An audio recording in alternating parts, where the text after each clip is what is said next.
Welcome back to the show. Look, I don't mean to break kayfabe or kind of make Christian, but during the break, JC says something to me, and if you're watching the show, I absolutely want you to tune in on this. He goes, "Hey, Sean, you know who I look like?" And I'm like, "Oh, who the hell do you look like?" He goes, "Remember seen Jaws? I look like that damn fisherman, I think." And he's all proud and saying, I'm like, "Have you ever seen the damn movie?" But I digress. I'll turn it back over to you. You can defend your point if you want. But I just thought that was weird. Maybe it's the bent bill. Maybe it's the bent bill and the when the beard's groomed in like this. Look at that, man. Almost look like some Civil War general. But anyway, I digress. To wrap up, we talked a little. Clinton was not a Civil War general. He was a fisherman.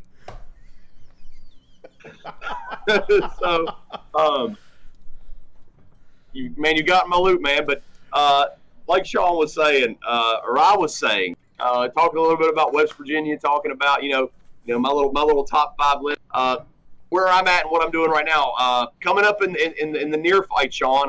Like I said, I just been down to Fort Knox, briefed some Marines there that were out doing their annual training, and heading over to DC to prep some stuff this week. And mid-August, we got something called the Gunner Symposium. That's where all like the Jedi infantry minds of the Marine Corps like come together and talk about future weapons technologies, weapons that are getting fielded, such as the Carl Gustav. So we're going to be doing some live fire up there, talking a little bit about the system, and things are good with Carl Gustav. So I'm going to take Carl down the road with me, and we're going to make some magic that are going to do bad things to bad people and help keep Marines alive in combat. So passionate about that, and I'm humbled and glad to do it.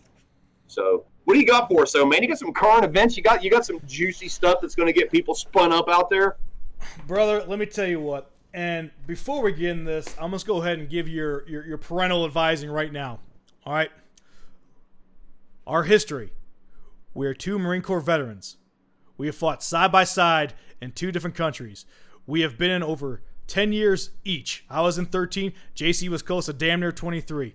All right? We are jaded. We have our opinions, and that's what this show is about. This is our opinions. It's 2 veterans giving it to you straight. We're not here to sugarcoat things. We're not here to sit there and be politically correct. We're going to go ahead and give you the truth by what we've experienced and what we believe is what's going on. If you don't enjoy that, the show might not be for you. But instead of turning it off and turning away, why don't you go ahead and listen to it, and then maybe one day we can have a debate and go back and forth and talk about what the difference between one side and the other. That's your warning right there. Right on. And, I would challenge somebody, if you don't agree with us, hell, hit us with a message, man. Call us on the phone and be like, "Hey, I don't agree with that. I think you guys you're out of bounds, or, that doesn't make any sense." That's fine. Hit us up. We want to encourage some conversation. So we're big boys. We can take it. So if you don't agree with us, say that's okay. So what do we got in the pipe, Sean? What's up first? All right. So in the pipe right now, what I got is that we got our president, Donald Trump, who, if you haven't been paying attention, he is the United States president. There's no question about that. So whether you love him or you hate him, too bad. He's there.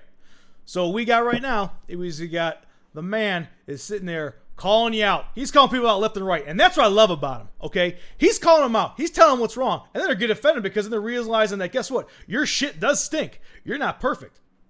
And when you go ahead and you sit there and try to rebuttal back to him, he don't care. He's got titanium armor on, buddy. You ain't getting on that guy's skin, and he'll give it right back at you. He'll give as good as he gets. So the first thing that I got is we got President Trump calls Elijah Cummings a brutal bully and Baltimore's disgusting rat and rodent infested mess. JC, what do you think about that?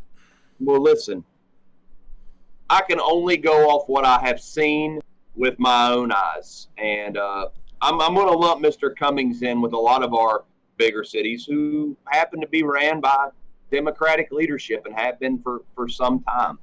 And what I've noticed by and large, and Mr. Cummings is no exception to this, is any place where you promise a bunch of free stuff and there's a big government program to help people, they tend to be infested with rats, vermin, shit, drugs, mass government housing, or tons of trailer parks. So I think the president, and I've had the misfortune of driving around Baltimore once, and it's not a nice place.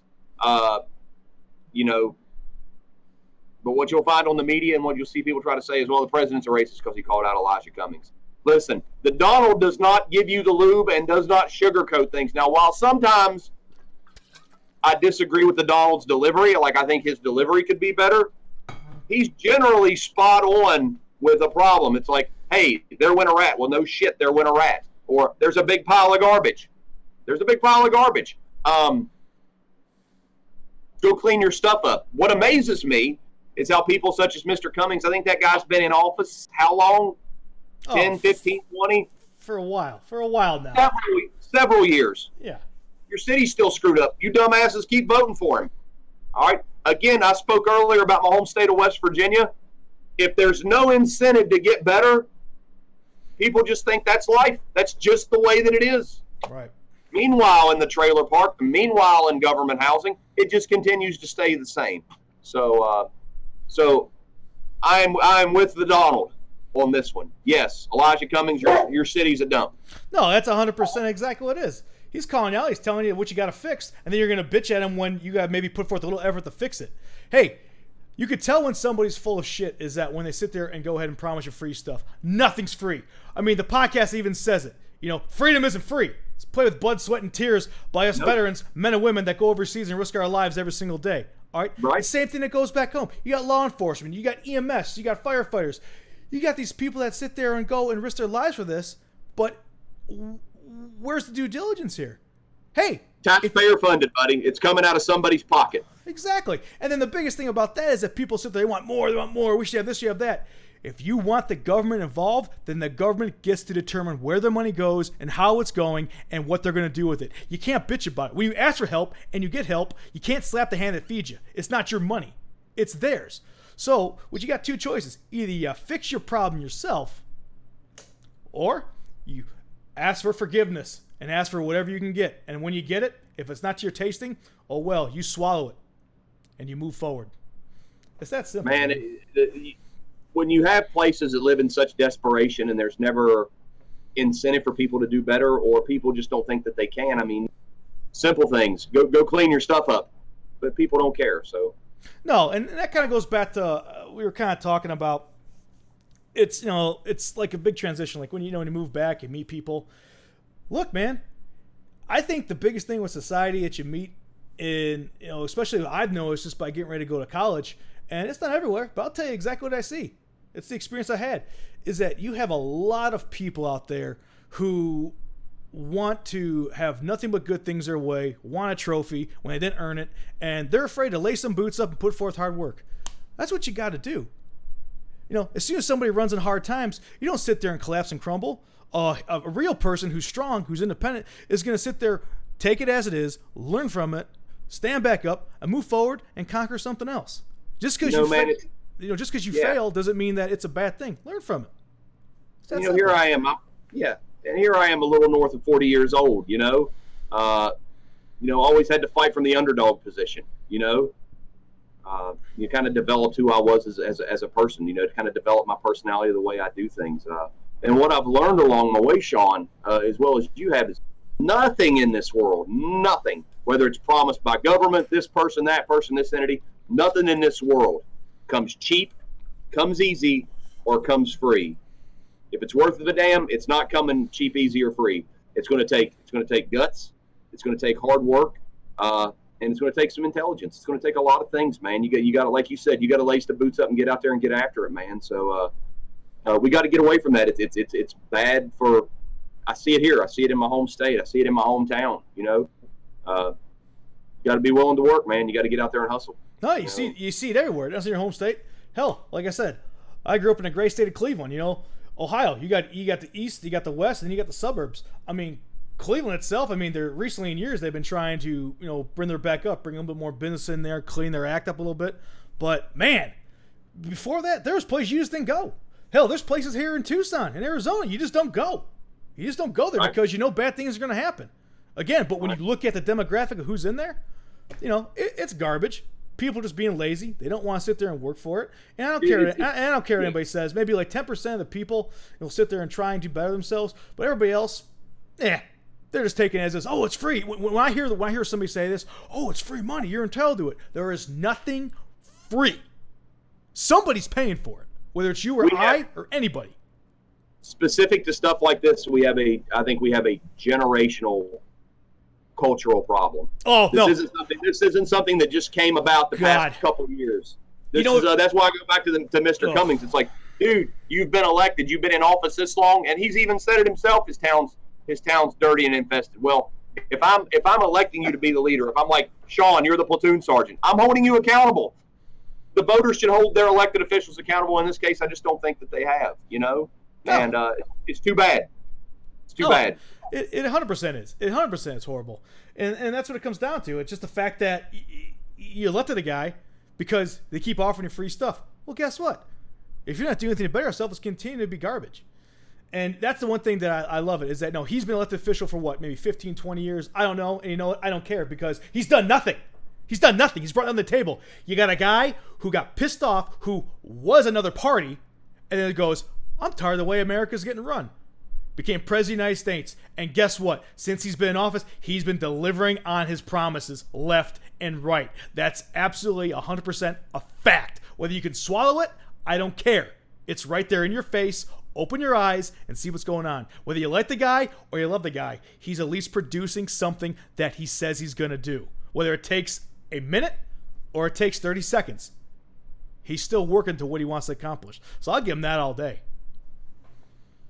He says what he does and does what he says, for sure, man. What else we got going on out there, man? So the other thing that we got out here, it's a little bit more military involved, and it's about the Navy SEAL Eddie Gallagher and about how his trial went down. And I want to hear JC's words on that, because again, it's a military thing, and it's been all over the nation, it's been all over the news. And again, it's one of those other things that, like, either this side of the coin or that side of the coin. And what we want to do on the show, especially since we're giving you the aspect of two veterans compared to two players that have never been in this job, is that we want to sit and bring it together. So again, if you disagree with us or anything, please hit us up on IM, hit us up on any kind of social media, whatnot. And I promise, I will absolutely do everything I can to get it so where you guys can interact with us and we can make this fun. We can have a great time with this, because it's a great platform to sit there and discuss our views and basically to hear each other out. So, so what do you think about that? About him? About the outcome of that trial? So I might go a little deep here. A lot of people have asked me about this, and to be honest with you, I'm sick of seeing it. It's all over the news.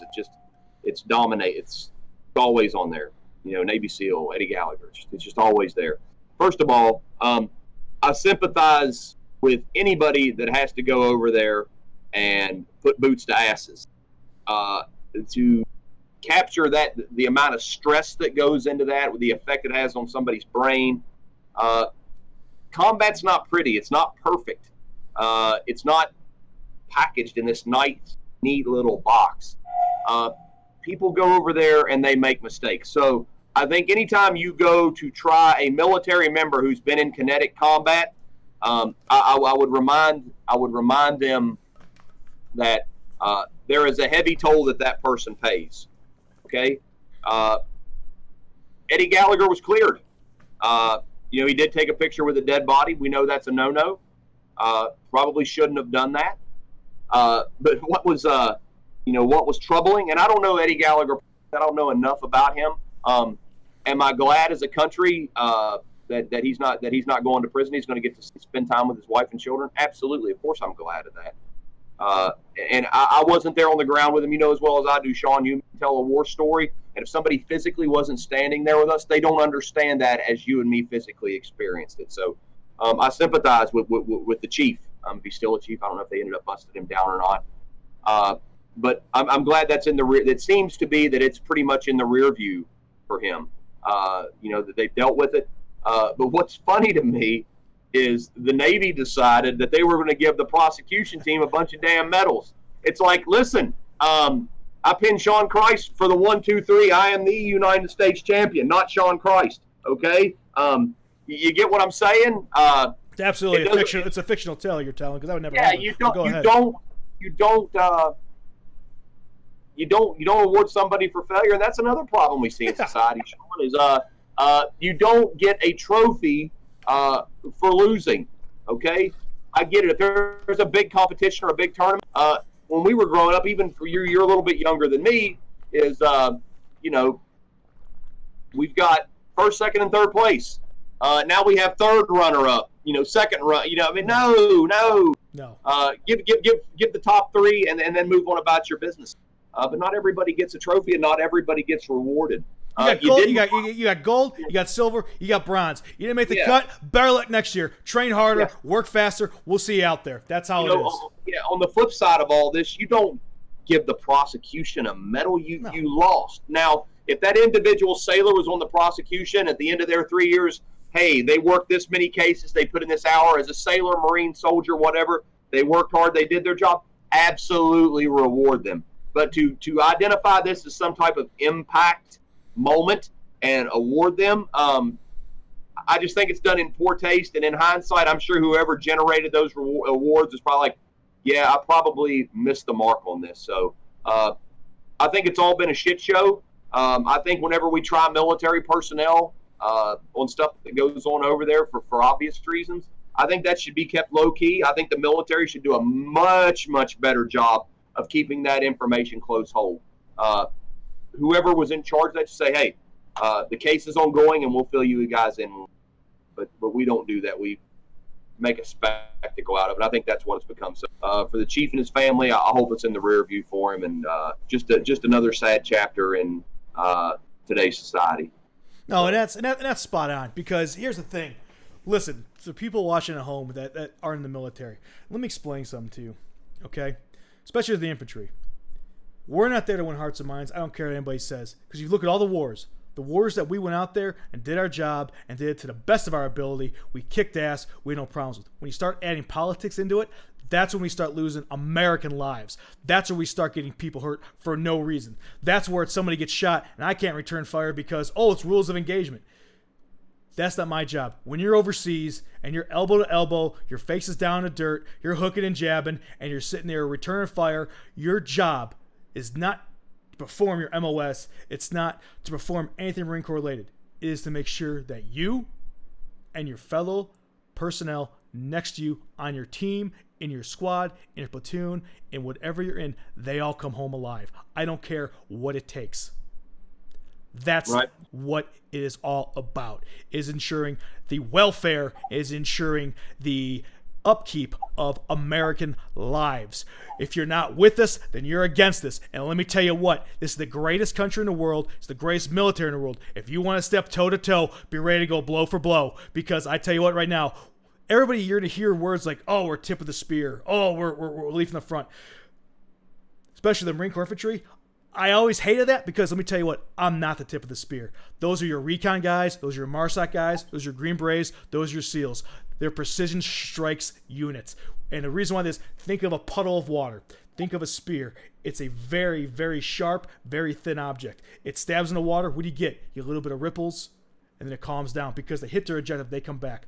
Myself, as a basic infantryman, as a machine gunner, we're a fucking warhammer. When I smash that puddle, what happens? It hits the bottom. It cracks the foundation. It sheds that water everywhere because that's what we're about.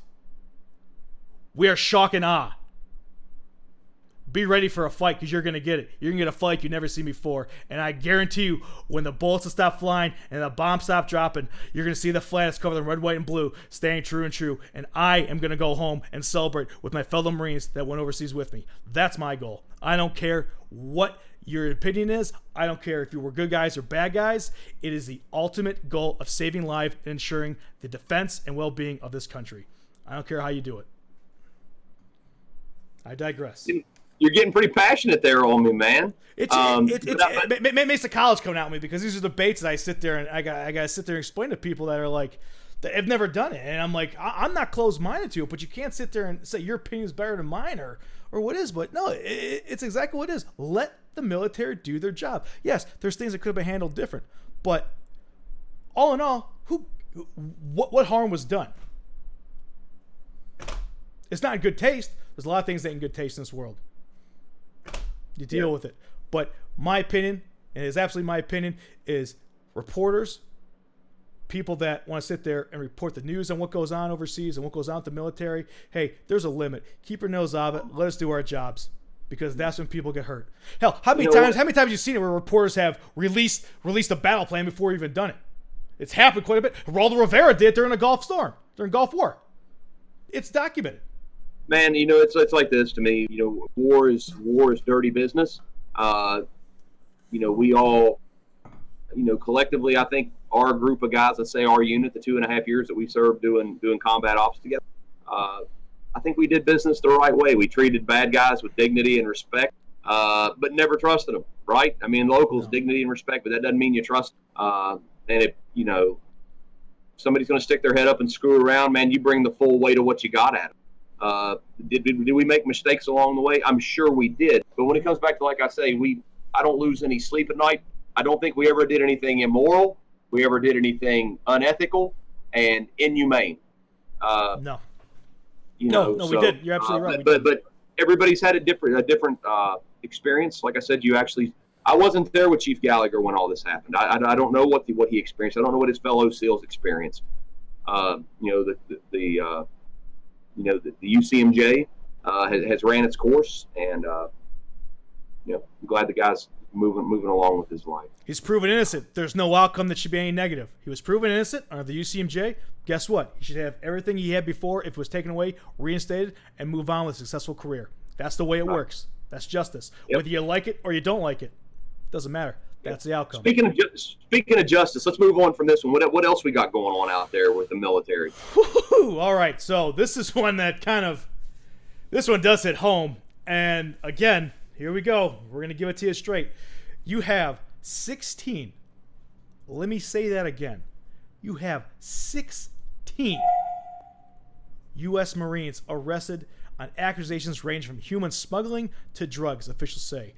As an American, that is one of the biggest problems facing our country today. And you're going to sit there and tell me that my fellow brothers are sitting there doing that garbage? I don't care what you say on this. I don't care what your opinions are. You throw the book at them.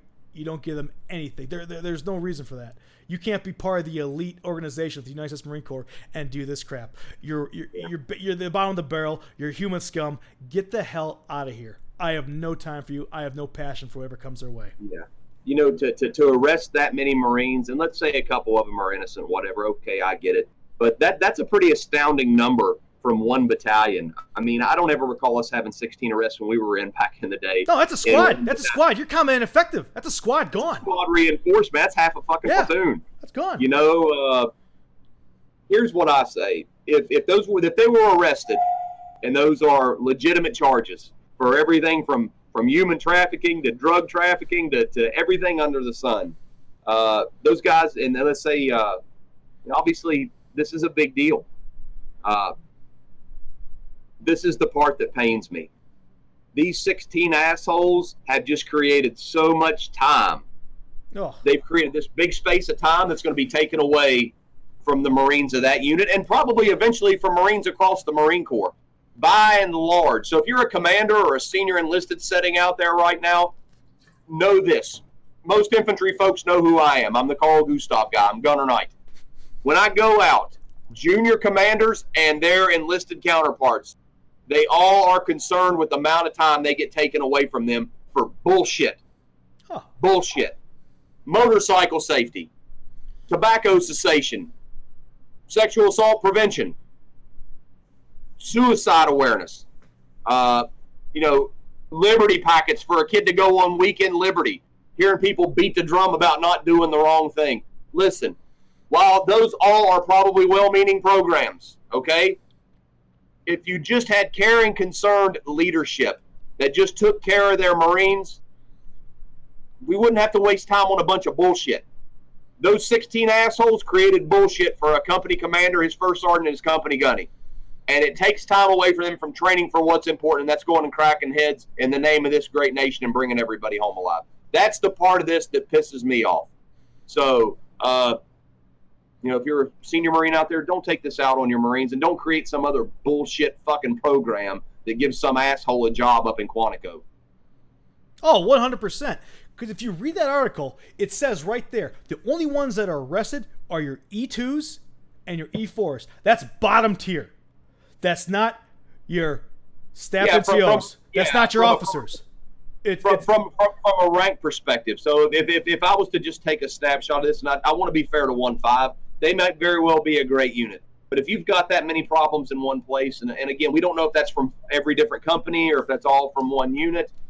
I got to wonder, man. That's a cultural problem right there, man. It's bad. No, and now, because like you said before, you're going to waste time, you're going to waste assets, you're going to waste the Marines basically trying to be Marines and doing their jobs, because now you got to take time to basically reteach you something that is absolutely immoral. Ladies and gentlemen, if you hadn't heard before because you've been living under a rock, or you just came here to this great planet we call Earth, listen, human trafficking is bad. Drugs are bad. These are things you just don't do as a normal, everyday human being. You don't do these things. So now they're going to have a classroom time where Marines are going to waste probably hours or 2 hours listening to the crap that you know is wrong. Drugs are bad. Yeah. Don't human traffic. It's just a waste of this, man. It's just we waste more Marines' time. If we just got back to traits and principles, and I'm not going to delve into those, but just be honest, take care of your brothers, and don't do stupid shit, right? Man, we're taking time away from Marines and doing what's important. So another stand down, another class, man. No.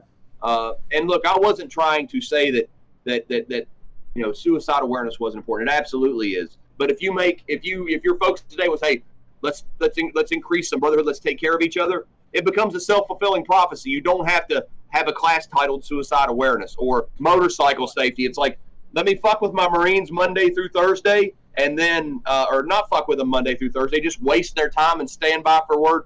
All of a sudden, at Friday at 4:00 in the afternoon, you're like, we got a roster we got to fill out. Well, no shit, some kid jumps on a motorcycle and heads down Highway 17 from Lejeune to Wilmington and runs into a telephone pole at 100 miles an hour.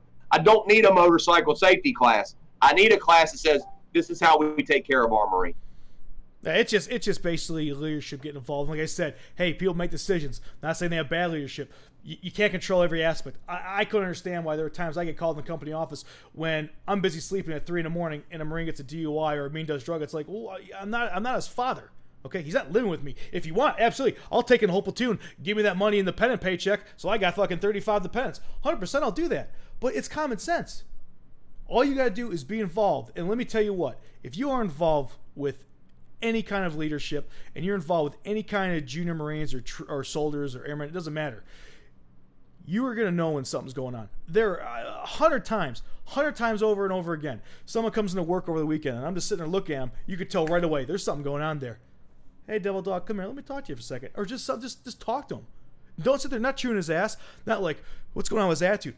If he is a positive person and is a go-getter, and also one day he's just the exact opposite, there's something going on. Give him the common courtesy to get involved and find out what's going on. That's not being intrusive. That's showing you care. Because here's the funny thing. Yeah. If Marines, or I'm sure maybe it's the same in the other, I know this. If Marines trust you, they will come to you with their problems. 100%. Period. 100%.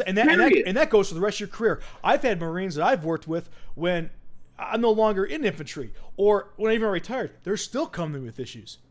And I'm still trying to help them out because that's just what it's because they believe in you. I got gunnies right now that call me. It's like okay, this is what I would do. You know what I mean? I go, it's just the way it is.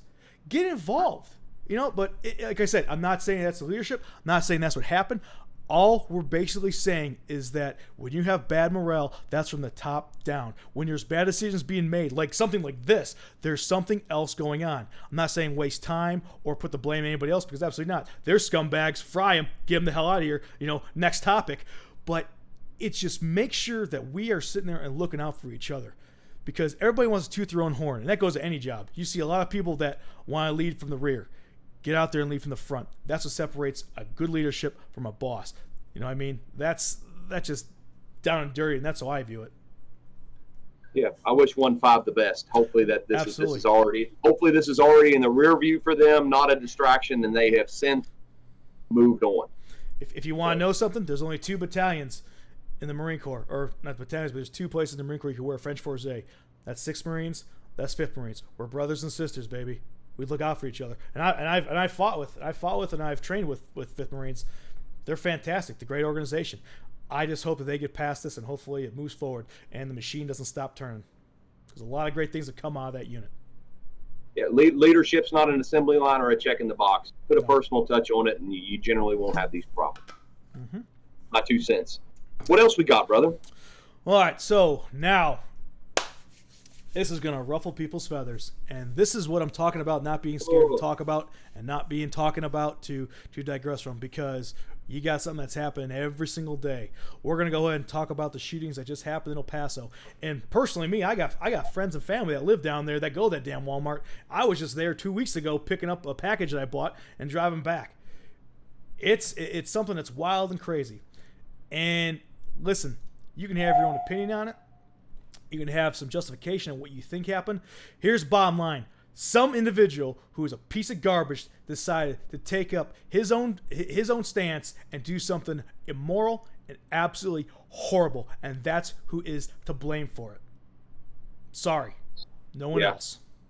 Man, brother, it frustrates me.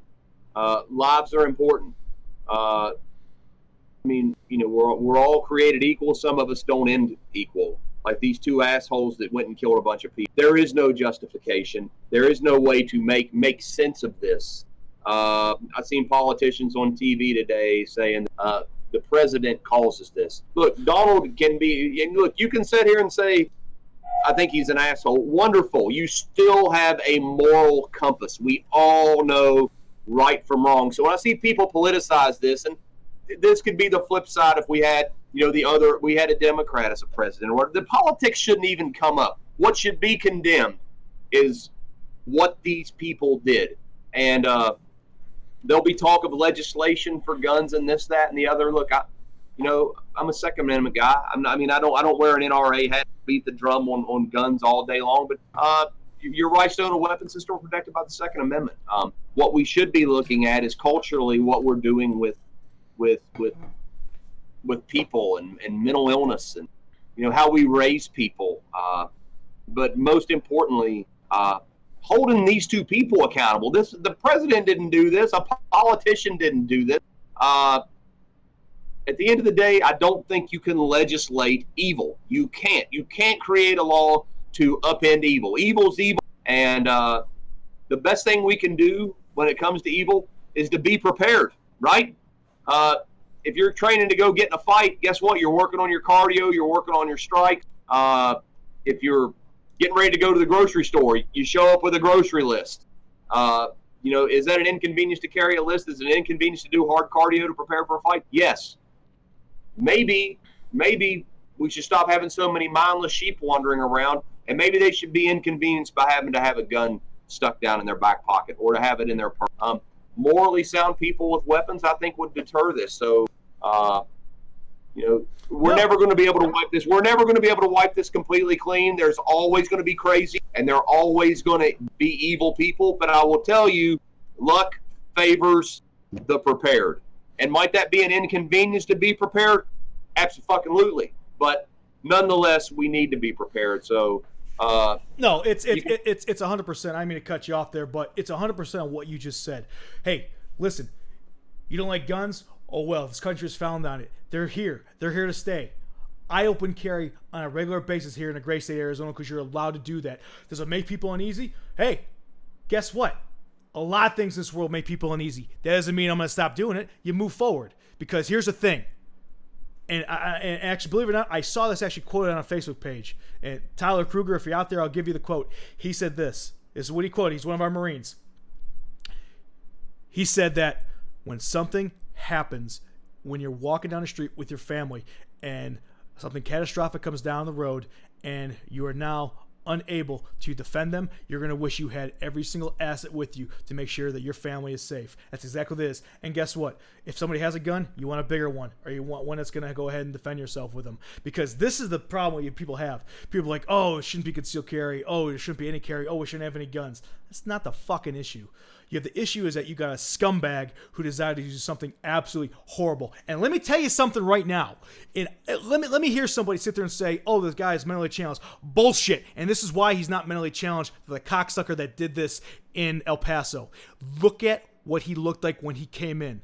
He came in with his rifle, and he came in with fucking ear pro on. If you got ear pro on and you're coming in to do something, guess what? It's because you thought about it, you planned on it, and you absolutely knew the damage that was going to be done. It's not a spear of the moment thing. It's not that I got fired and it's a knee-jerk reaction. No, this piece of trash knew exactly what he was doing. He was there to instill harm. So I don't know why we have to wait and sit there and give this guy his just dues and sit there and put him in court. Take him out back, put a bowl in his head, and that's the end of it. I don't care, because you know what? Those people that got injured are no longer here. What did they do? They just want to go ahead and carry on their lives and go shopping. Where's their justice? There's no reason that we should waste any money on this piece of garbage. Absolutely not. And that's a problem with people. It's like they're afraid of you. They always want to blame somebody else, or they want to say, what's the bottom line? Bottom line is, he's evil. You want to get rid of evil, you destroy it. You destroy it to the point where nobody wants to sit there and create that again. It's shock and awe. It's that simple. This is an absolute tragedy, but you know what? An absolute despicable and evil person will always focus on the weak. They will not target somebody that is strong. They will not target somebody that might be a challenge to them, because somebody also posted that, well, you know, if you wear open carry, you're a target. I guarantee you, if I wear an open carry and someone comes in there, they're going to think twice if they see it. But that's why my back's never turned to the door. That's why my head's always on a swivel. That's why you always are aware of your surroundings. Because, you know, man, I will tell you this. Yeah. There's a special place in hell for both of those individuals. Oh, well, yeah. Innocent people. So I didn't mean to cut you off. So as you were saying, Sean. No, it's just, I'm telling you right now, that's the biggest fear I have, and it's not just from what's going on. It's just that my family means more to me than anything. My friends mean more to me than anything. My brothers and sisters that I serve with mean more to me than anything.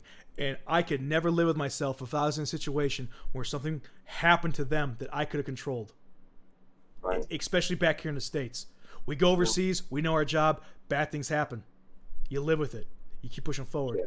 But here... Man, you know, yeah. In today's day and age, man, that shouldn't even be something that people should have to worry about. I mean, you go into fucking Walmart, or you're in downtown Dayton, wherever you're at. This is something folks shouldn't have to worry about. You know, we always try to think of solutions. You know, I always try to think of, well, man, how could this be prevented? And again, if I'm of the mindset that you can't legislate evil, and statistically and through life experience, you can't legislate evil. It is what it is, right? We have to get back. And, you know, you look at a lot of the people do this. And I think about our social construct of where we're at. Good friend of mine who is a master gunnery sergeant. So for those of you who don't know, that's an E9 in the Marine Corps. It's a pretty senior guy. Went through boot camp with him. He works in the recruiting command, and he's become a career recruiter. And he was referencing to me that the attrition rate now is higher than it's ever been. You get kids that go to boot camp and quit. The quit that's in people has become more commonplace. Our DNA hasn't changed that much over the past 20, 30, 40, 50, hell, 100 years. But mentally, I think and we've talked about this, Sean, I think we have a weaker product out there. Back in our day, some of the best lessons I ever had was standing up to a bully and kicking his ass. That was what made me a man. It wasn't Marine Corps boot camp. I was a man when I got there. I was a dumbass, but I was already a man because I stood up for myself. When we were kids growing up, you know, you rode bicycles to the schoolyard. You got in fist fights. You played football.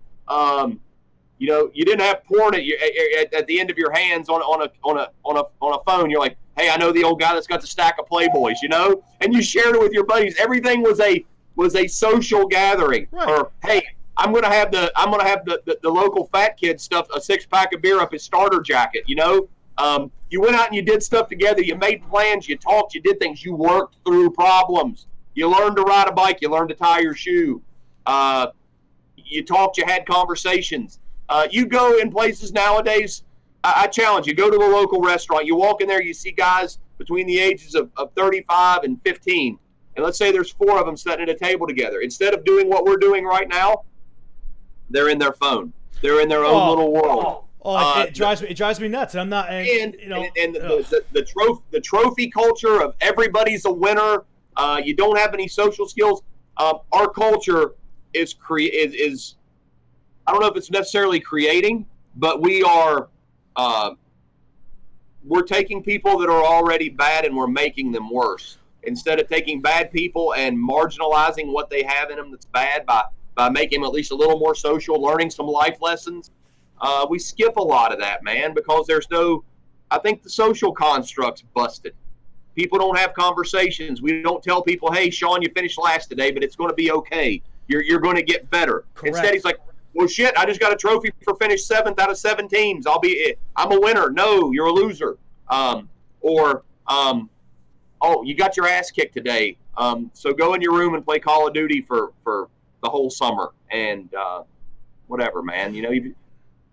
Culturally, we're putting out a lot. We're creating more trash than we are trash men. No, it's 100% spot on. It's that you're sitting there making a society that's weak. They don't know how to handle adversity. They don't know how to lace their boots back up and stand tall if they get knocked down. Failure is nothing negative. That's how you learn. Failure is something that anybody can use, because guess what? If you don't fail, you'll never succeed. That's 100% fact. If you don't know what your faults are, you can never better yourself. I mean, hell, I was bullied when I was younger. Guess what? I got in the gym. I got bigger. And one time they tried to do it, that stopped real quick. Same thing in the Marine Corps. I came in. Well, I thought I knew stuff. I later realized I didn't know stuff. I was a machine gunner. Shit gets heavy. Get in the gym. Got twice as big. Now it's easy to carry the crap. It's just a society of people are absolutely have no thick skin, and they don't have any kind of dialogue, and they do not want to discuss what the problems are. They want to sweep it under the rug, pretend that everything's hunky-dory, and continue on with their life. That's not how it is. We're never going to get anywhere like that. We're never going to make ourselves better. It's just going to get worse and worse and worse. And listen, I don't have kids. And in fact, I will not have kids. It's just something personal with me. I don't want to do it. Once I'm gone, my generation's gone. All right? That's something deep down. We'll talk about that maybe later on. But when I look around and I see other people that have kids, or even my nieces and nephews, it's just looking at society. It's like they're not getting taught anything. There really is there's no reason to better yourself. There's no reason to try and improve anything, because everything's handed to you. Like you said, we had to work on it.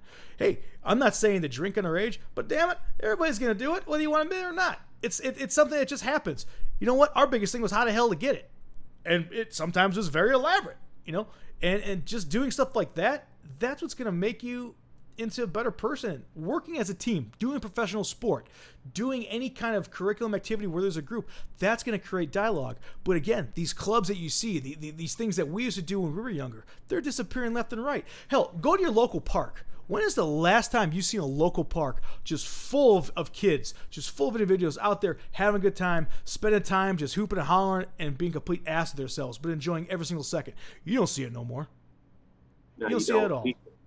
No, we have gotten to where creature comforts, excuses, crutches, we'll call them what you want.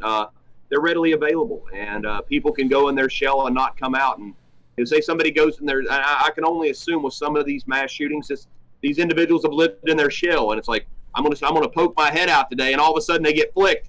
Well, now my feelings are hurt. I'm gonna go because I've never done anything illegal, or I've never got out and done anything. I'm going to go pick up a gun and I'm going to go out and do something evil and horrible to show the world. I showed them, well, hey, they're snowflake. There's a special place in hell for you. And just sad we lose innocent people, Sean. So I wish I had an answer for what we can do to turn the ship as a society. I think all the what we can do though is look at what's in our piece of the pie and fix that and influence and do our part to influence people to do better. And but again, man, I don't know if you can legislate evil. No, you can't. You can't. I mean, we'll go into something that's kind of a topic that was kind of recently here. Look at the Betsy Ross. Let me close with something real quick before you jump on that. Oh, go ahead. I've often said, and I've often applied this, that luck favors the prepared. Luck favors the prepared. 100%. You prepare if you pray for peace, you prepare for war. We all know that saying. That's 100% better to be a warrior in a garden than a gardener at war. You're damn right. You're damn right. And kind of like what you're saying, I want to bring up like the Betsy Ross situation. How you said that people take something and make it toward evil. You can't legislate against that. You got a Betsy Ross flag, and just because a few ridiculous organizations use that to perpetuate their agenda of racism, that's not what the intention was. That's not what the flag's about. So why the hell are we going to sit there and take a legacy and take something that's a national symbol and say, hey, because only maybe 2% of the individuals use this for negative, that now it's negative? Bullshit. You squash that crap. Right. You teach it right from wrong. And here's the thing, there's people that are on the other side of the argument of something like that. And then I know this kind of comes full circle here a little bit, but if you don't like it, don't listen to it. If it bothers you, suck it up. Just move on. Nobody cares. Move on. Your feelings got hurt. Go toughen up. Go God, buy a gun and shoot people because you don't agree with something. Feelings get hurt. Feelings get hurt. Yeah. Bones mend, and guess what? The world will turn. That's the bottom line. But real quick, we're going to take one more break, and we're going to come back to you with our closing segment. And like I said, hopefully you're getting a lot of good feedback from us. Hopefully you're getting entertained from us. And when this is all said and done, I want you to get on those IMs. I want you to get on those pages and hit us up and tell us what your opinions are, what you think, what we could do to improve, what we can to make it better. And we're going to continue rocking and rolling and give you an entertaining show. So we'll be right back after this.